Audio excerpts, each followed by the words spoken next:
I'd like to thank my colleague for his, his intervention today. I always find them witty as well as informative.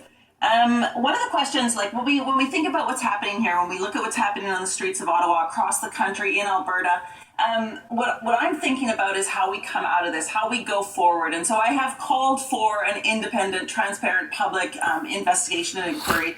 But I'm just wondering if his government will also be prepared to do a review of policing across this country, to bring forward legislation on online hate and the need for increased online hate legislation, and to look at ways that we can better protect our media in this country.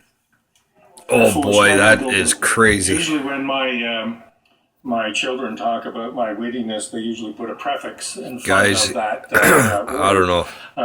This is scary stuff that these people are holding the balance of Canada in their hands. To have an inquiry, so there will be that inquiry.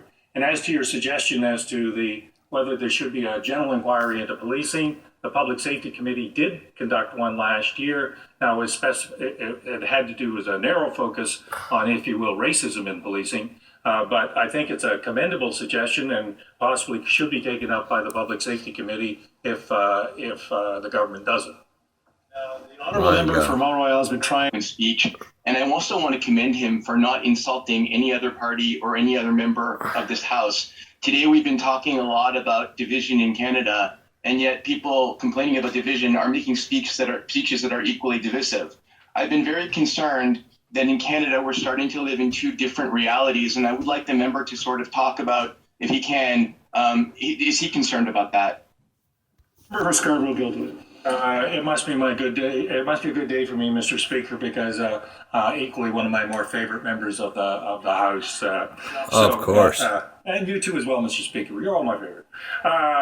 As to my honourable colleague, he has spotted the irony of our debate.